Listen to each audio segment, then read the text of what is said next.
this is a great space to talk to the folks who are thinking about transitioning from therapy and folks who are thinking about just starting out in coaching, and that's the use of coaching frameworks. Mhm. So a coaching conversation, that's what we call them in ICF land. A coaching conversation has a beginning and a middle and an end.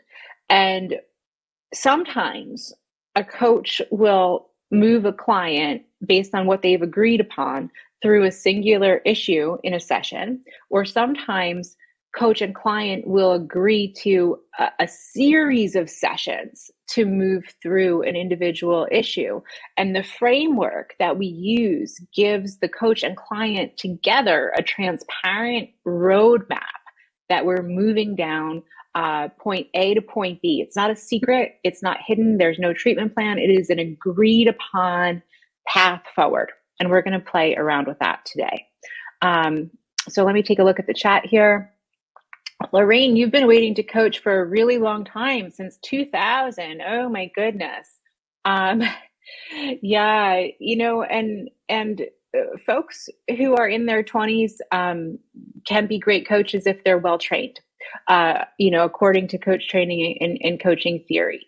Whatever somebody's life experience is, if you're trained to do a job and you're good at that job, then heck, you'll be a great coach. And I think the differentiator is training. John, do you want to speak to this before we get into the hallway coaching conversation? Yeah, and I see what she's talking about. I get it. Yeah. Because people think coaching, to be a good coach, you have to be wise. You have to have a lot of tree rings, and that's not true. It goes back to technique. Someone in her 20s can coach if she has the technique down. If she, I don't think it has to do with children or being married. I mean, of course, that's also one blueprint, right? That's not everyone's blueprint. But I do understand what you're saying, and this is why Lumia is so important. It doesn't matter how old you are or what kind of life you have. Having the tools to reflect and to process and everything that the was going to do with me is what is going to make a good coach. Yeah, absolutely. And Veronica makes a great point that coaching is often confused with mentoring.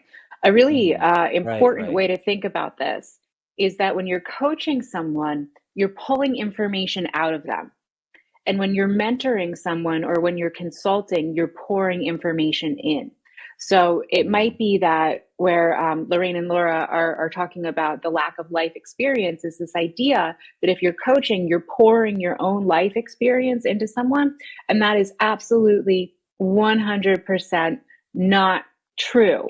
When you are coaching someone, you are pulling information out of them. As Matthew says, the difference between having answers and having questions.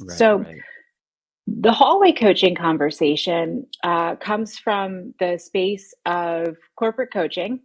It's a really simple framework, and we're using it today because it is so simple. And there are 3 questions in the hallway coaching conversation. Where are you now? Where do you want to be? And what's getting in the way? So John and I are going to demonstrate how this framework works. So John, what is the topic that you are bringing to the table today? Give us a breakdown of where are you now and what are we working on? So here, folks, I'm setting the coaching agreement. What are we working on? John, you are in the driver's seat. Yes, I guess it would be, I'm a new parent, so I have a 2.5-year-old. And so the child has become a wrench in my life. Of course, I love my child, but I didn't realize how hard it was going to be. And so I feel like in my career, I finally got to a certain place where I, feel less panic. And I feel like I've, written some books, accomplished a few things. I feel more freedom. And now the kid comes. And I feel like the freedom is now being taken away. Okay, thank you. So number one, first of all, I want to thank John for being totally honest. I had coaching mastery office hours with our Lumia crew last night, and we were talking about how parenting is one of the life areas that society is starting to say out loud, this isn't fun all the time. Yeah, no, it's not. Yeah, and so I want to highlight that we're bringing a non-traditional voice to the forefront, and there's bravery in that. Mm-hmm. So first of all, Thank want you. to validate. Thank you, 100%, absolutely. Rick, you're amazing. 5 kids and 10 grandkids. Hell yes. Well, you can participate in this coaching conversation, Rick. We'll call on you.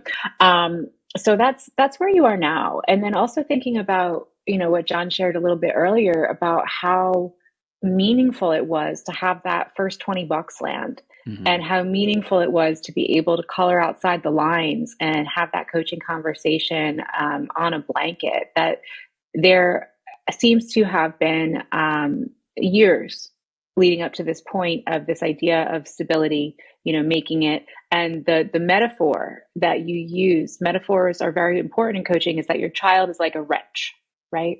Yeah, wrench. Yeah, throwing like if I was riding a bicycle, someone throwing a broomstick in the spoke. That's my child Logan. is a broomstick, right? Okay, so we have Logan as a wrench or a broomstick.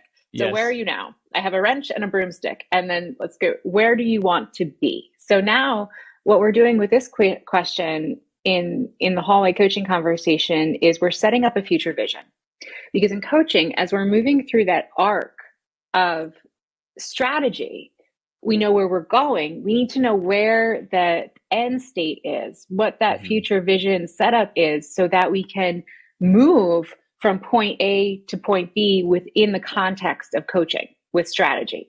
So, John, you have a wrench and a broom. Yes.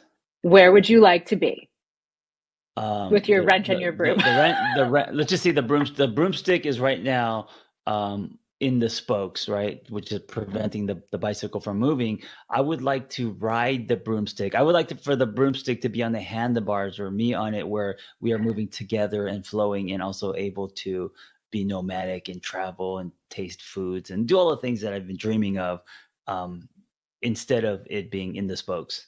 Stunting. Yeah, awesome. I'm right. So I hear a lot in John's description. There are some keywords that I want to call out. Nomadic, flow, partnership. I want to ride the broomstick. Yeah. So taking my obstacle, turning it into a vehicle for exploration. I heard a lot from an obstacle to a vehicle. That's really awesome. From an obstacle to a vehicle, right? So here, when we're sitting with John's present state and future vision, we're getting into the metaphors. What does all of this mean to John on a deep, metaphorical level? Because it's tempting often in coaching to go right into strategy, like, okay, you're here, what are we going to do next? But it's really important to unpack that future vision. And if you were able to turn your obstacle into a vehicle, and you were able to take your broomstick and fly, what would your life be like? How would you feel? I love this question. And by the way, if Noelle was to say to me at this point, well, have you thought of babysitters? And we started getting into very practical, I would be like, that wouldn't help me in any way. Of course, and by the way, this is very fresh, because this happened because yesterday Logan was sick. And when the child is sick, the whole ship goes down. Everything on our schedule has to get cleared. We don't have a baby. Anyway, so if Noelle went logistical, because that's a lot of what coaches do, and it's a mistake, and now you're telling someone what they should do or giving them solutions, which is kind of okay, but it's way too fast, right? So this other question Noelle is saying is, what would it look like if the obstacle was the vehicle, right? What would that look like? And so what I see is me continuing to work in a way that's honest to me, but also doing things like traveling and finding joy in my life with my child, 2.5-year-old, and my partner, of course, as a family, and not letting parenthood be an obstacle, not letting parenthood stop my life or pause my life, but continuing to evolve and grow and go where I want to go with Logan, instead of seeing Logan as, a giant wall. Yeah. All right. I'm going to pull the wool back here because I have something really juicy and important. Mm-hmm. So earlier, when we were listening to John, and John said that he was finally able to see himself as a coach when he was working unconventionally, when he was sitting on the picnic blanket coaching a couple, that was what success felt like. And I heard something really similar just now. I heard that the idea of parenthood, similar to the idea of what it meant to be a therapist, has these rules that don't work for John. And something that I've heard is that, John, you've done this before. You've taken an idea that didn't work for you, and you've taken all of the ideas that society told you should be, and you rewrote them for yourself, and you colored outside the lines. So you've already been successful in turning your obstacle into a vehicle. You were already successful in turning your therapeutic practice into a completely non-traditional coaching practice. And so you have the template. You know how to do this. Man, Noelle, you're so good. You see what Noelle is doing is she's playing story jiu-jitsu. She's leveraging my story, right? Which I can't argue with her because she's saying, John, look at the scoreboard. You colored outside the lines. You did these things. And what she's basically saying is, now you have that ability. Why can't you roll that into parenting to continue forward? I'm absolutely. I mean, I wasn't even going to use a why question. I was going to use a what question. So here we are. You know, let's take a look. When she says that, what comes up for me is, and this is now we're getting to like what's really running underneath, is what I think a parent should look like, right? Boom. Maybe a good parent doesn't travel but sits home with his sick daughter and clears the calendar. Or maybe a good parent, whatever, that, moves because they think this is a good school district, or all the things that we hear, all the programming. And so her challenging me to think different, or, at least stirring things up for me where I could paint a new picture and kind of erase the shoulds of what a good parent should look like. Yeah, absolutely. Absolutely. I agree with Jim's comment in the chat that, when we're thinking about John and your relationship with freedom, that might be a core non-negotiable for your life. This is a core non-negotiable. And what you just said was getting in the way was your idea of parenthood. But there's one really important word I want to pull out: good. Not parent, but what is a good parent? Right. So my question is, John, who makes those rules about what a good parent is? Well, I get those definitions from what I hear from society, from videos. I've never been a parent before, so I'm just learning. And they should be made by the parents, but it's a lot of external stuff coming in. To what extent has it worked for you in your life so far to listen to what other people said? Oh, that has not worked at all. They become shackles on my feet. Or wrenches or brooms? Or wrenches or brooms. Wrenches in the spokes. Brooms in the spokes. Okay. So, another thing that I've heard in here is kind of like the roadmap for your life, was, as we've been talking very briefly about what it was like for you becoming a coach, what it was like for you replying in depth to people, giving of yourself. How would you characterize, in your own words, what your most prized state is when you wake up and you feel content? What are the characteristics of that state of being? I would say like I love the word flow, creative. I use the word mad scientist a lot. not in panic or fight or flight, but in a higher frequency, calm, gratitude, all of that. Yeah.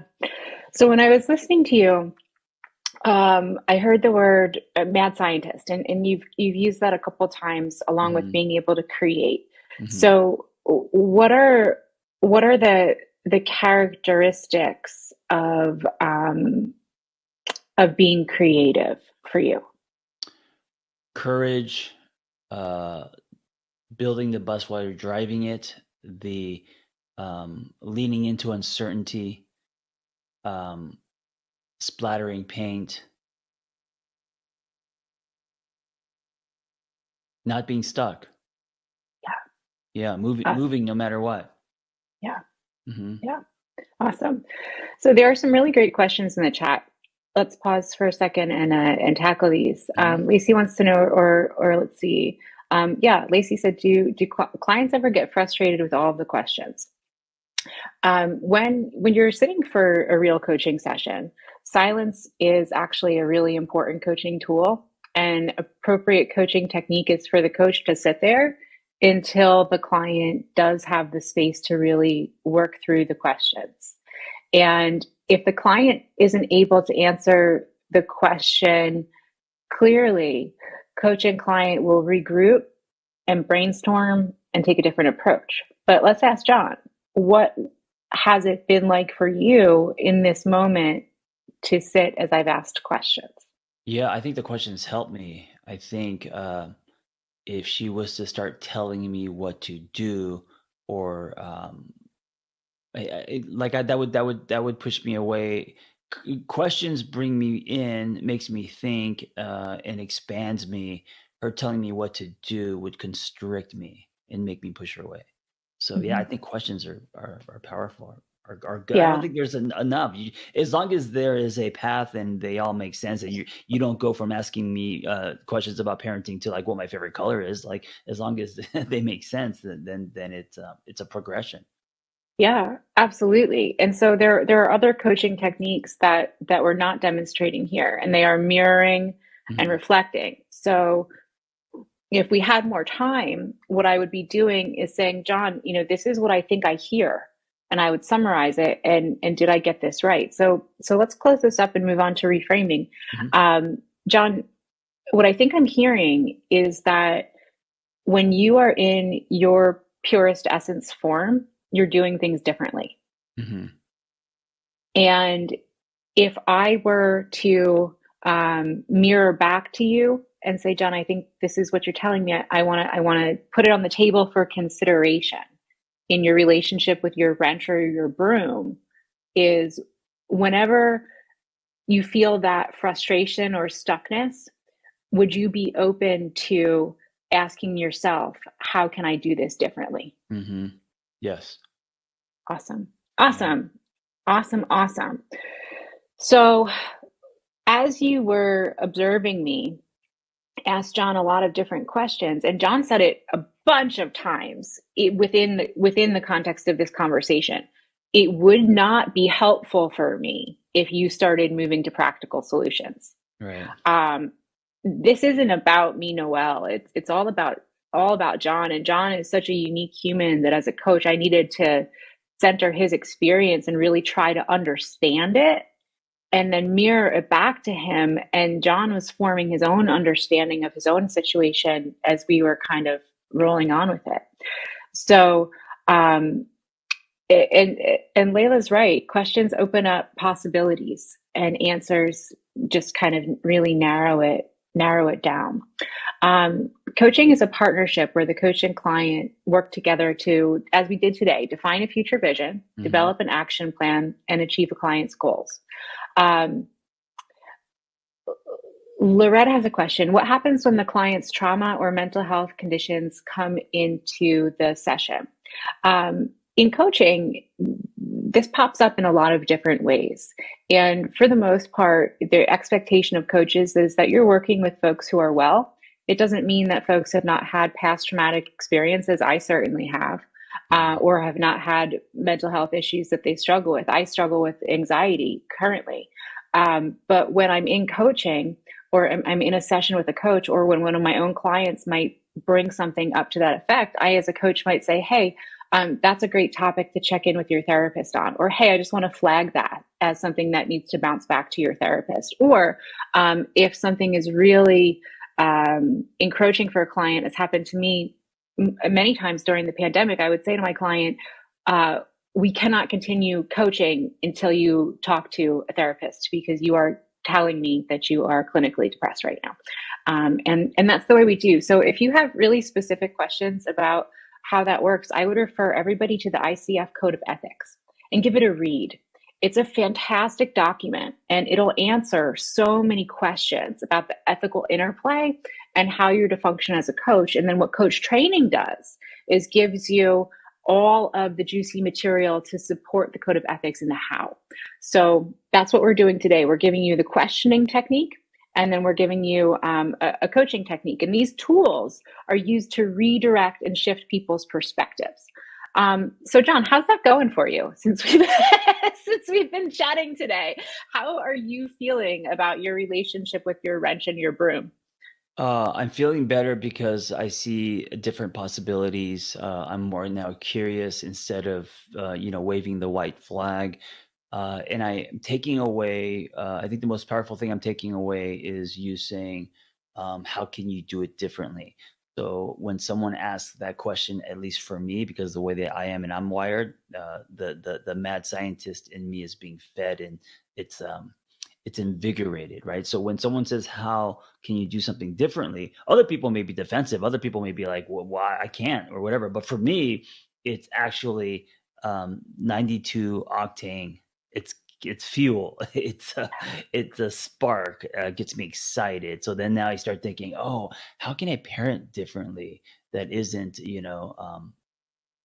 lined with shoulds, and that'll work for me, and where I want to go, who I want to be, all that.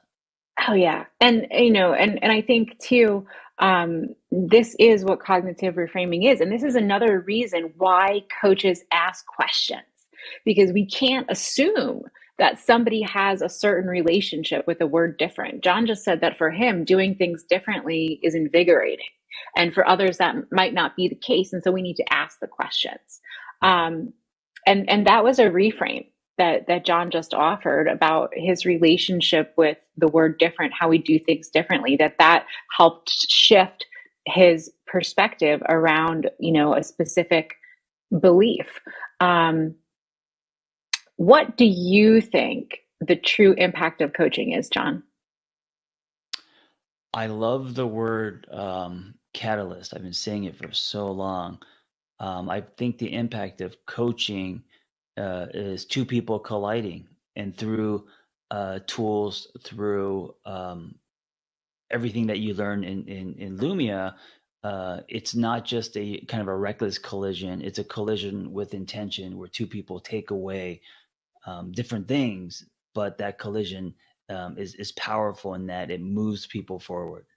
Oh yeah. Yeah. For me, I have a coaching conversation for myself with my coach scheduled for tomorrow morning.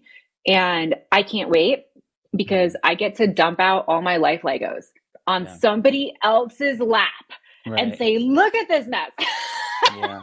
Yeah. Where should I start? Look at it. Yeah. And for me, knowing that I have a partner in strategy, knowing that I have another set of eyes that I trust, knowing that I have somebody who's going to ask me questions to draw my own insight out, who's going to be the cruise director of my life so I don't have to. Hell yes. I can't wait. It's a luxury. So people hire coaches to help them solve really specific problems. Like John and I are talking about parenting today. When I talk to my coach, I'm going to be talking about running a business. But ultimately, coaching improves all of the different areas of your lives. And I believe that's because the skill set that you use in coaching is quite universal. Thinking about that link between John sitting on that picnic blanket and realizing he could do something differently and finding contentment in it. And now the possibility that every time I feel stuck in parenting, if I think about how I, John, want to be different in the world, I might find relief and an opening. it flows. It flows through your whole life. What do you see, John? I just want to copy and paste everything you said. I'm like kind of speechless. As you were talking, I was thinking about my own story, and I was just kind of tracking it. And yeah, it's powerful. Awesome. David says, are the skills learned through Lumia applicable to the coaching of leaders in the context of executive coaching? Absolutely, David. Yeah. And the reason for that is because leaders are human.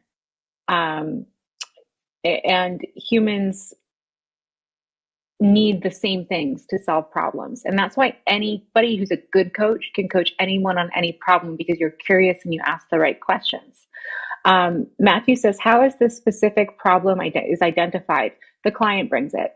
The client brings the problem to the table. That's what you learn in step 1 of coaching, is setting the coaching agreement. And that's a big part of the code of ethics. That's a big part of coaching technique. That's what we teach at Lumia. Can I make a living as a coach? Yes. John and I are great examples of it. We've both done it. And it's not just us. Wellness is a $4 billion industry. Coaching has now shifted in the public's consciousness from the idea of, what is a life coach, to people saying, like, I want a life coach. Especially coming out of the pandemic, people are seeking strategic tools to improve their quality of life, to everyday problems. Like, it sucks to be a parent, right? The words I thought I'd never say out loud, to figure your way through a business problem.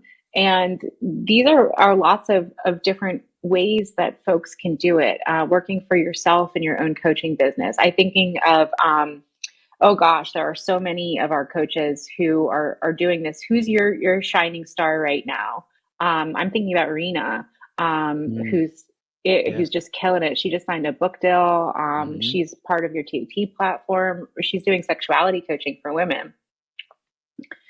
And then thinking about coaching for a company as an employee, one of our coaches is in doing coaching, learning and development through Dropbox. And we have a lot of DEI folks who are starting to move coaching into their roles. And then my favorite for number 3 is adding to your existing professional toolkit. We have so many folks who are hairstylists. Yeah. who come through our program and say, there are so many people who sit in my chair and tell me their lives. I wish I had the skills. I wish I had the frameworks to move them through the arc of a coaching conversation. Or a lot of folks who are yoga instructors or fitness instructors who want to diversify their current offerings. And Layla, I see your question. I just want to make sure that we're getting to what we need to get to here, and we'll address that. If you'll hang with me, I'll get to that at the end once we bring Brenna on. I think something that's important to realize is that, no coach training program is one size fits all. So it's important to find a program that feels like you, feels good to you, feels human, feels real, feels accessible. John, what would you add?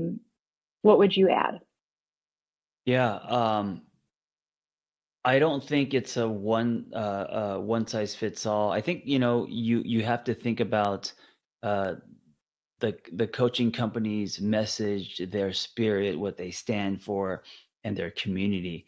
And if that resonates with you, what you get out of it may be very different than the other people in your cohort. So I think everyone gets something different from the experience.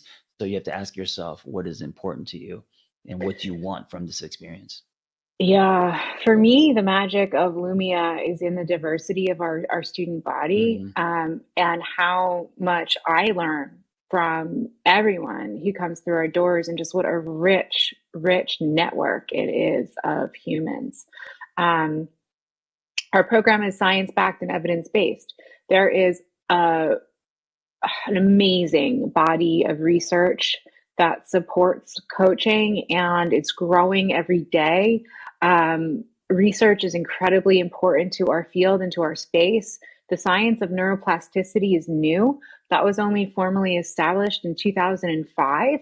And so we're really at the cusp of understanding our brains in terms of integrative behavioral adaptation.